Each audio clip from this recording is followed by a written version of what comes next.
Today we are going to see the best book for net preparation. So ये book जो है वो path finder की book है, life science 1 and life science 2, इसमें 2 book है। और इसका चैप्टर्स हम लोग देखते हैं कि इसमें बहुत अच्छे तरीके से प्रिसाइजली सारे चैप्टर्स को डील किया गया है, जैसे कि बायोमोलिक्यूल एंड कैटालिसिस।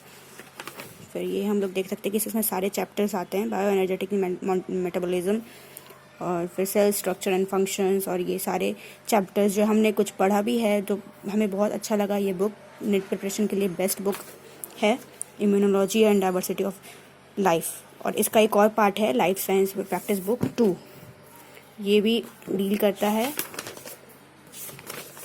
जेनेटिक्स। इसमें सारे चैप्टर्स आते हैं, आप इसको टॉपिक वाइज पढ़ सकते हैं आराम से, कोई भी प्रॉब्लम नहीं होंगी। ये देखिए हमने कुछ चैप्टर्स को डील किया है तो हमें बहुत सही लगा ये book. Human physiology and plant physiology, तो ये सारे जो है वो सिलेबस में सारे सिलेबस को कवर किया है इस बुक ने। इसमें 2 बुक है और फिर एक ये MCQ है जो आप प्रैक्टिस कर सकते हैं सारे।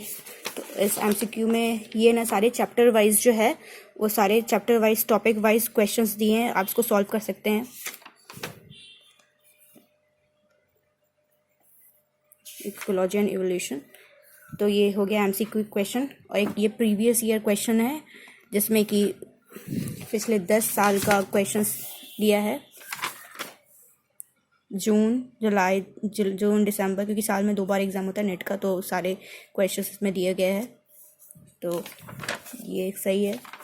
फिर GRF के लिए भी जितने भी क्वेश्चंस है सबको इन्होंने अलग से क्वेश्चंस बनाए हैं, तो प्रैक्टिस करने में बहुत ही सही है ये बुक।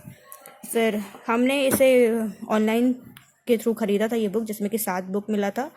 तो ये जनरल एप्टीट्यूड है, जैसा कि हम लोग जानते हैं कि नेट में जनरल एप्टीट्यूड के क्वेश्चंस भी पूछे जाते हैं, तो इसमें सारे जो नेट के क्वेश्चंस आप सॉल्व कर सकते हैं आराम से। ये हो गया जनरल एप्टीट्यूड। फिर आया बायोफिजिक्स एंड मॉलिक्यूलर बायोलॉजी, जिसमें कि टेक्निक्स के और इंस्ट्रूमेंट का दिया रहता है बुक, तो आप इसे देखिए। क्रोमेटोग्राफी, जितने भी बायोफिजिक्स मॉलिक्यूलर बायोलॉजी से क्वेश्चंस आते हैं तो ये आप बुक पढ़ेंगे तो आपको बहुत सही रहेगा। फिर एक लास्ट ऑप्शन आता है इकोलॉजी एंड इन्वायरमेंट का, तो ये भी सही है, जिसमें जितने भी क्वेश्चंस आते हैं इकोलॉजी से, इसमें सारे कुछ डील किया हुआ है टॉपिक वाइज। अगर आप PG में पढ़ते हैं, MSc कर रहे हैं, तो ये बुक भी आपके लिए बहुत सही है, क्योंकि नेट और PG का सिलेबस अप्रॉक्सीमेटली सेम रहता है, लेकिन प्लांट फिजियोलॉजी अलग से पढ़ना पड़ता है। जो बॉटनी है तो उनको एनिमल फिजियोलॉजी पढ़ना पड़ेगा, जो जूलॉजिस्ट हैं तो वो से प्लांट फिजियोलॉजी पढ़ना पड़ेगा। तो सारे सिलेबस सेम ही रहते हैं, कुछ डिफरेंसेस रहते हैं, तो आप इस बुक को ख़रीद सकते हैं। हमने ये बुक ऑनलाइन ख़रीदा था कॉम्बो पैक में, जिससे हमें 7 बुक मिले थे, आप देख सकते हैं। तो हमें ये 1789 में मिला था। अगर आप इसे इंडिविजुअली ख़रीदते हो तो आपको लगभग 3000 रुपया पड़ जाएगा, लेकिन हमने इसे 1789 में ख़रीदा था। सो आप ये ख़रीद सकते हो।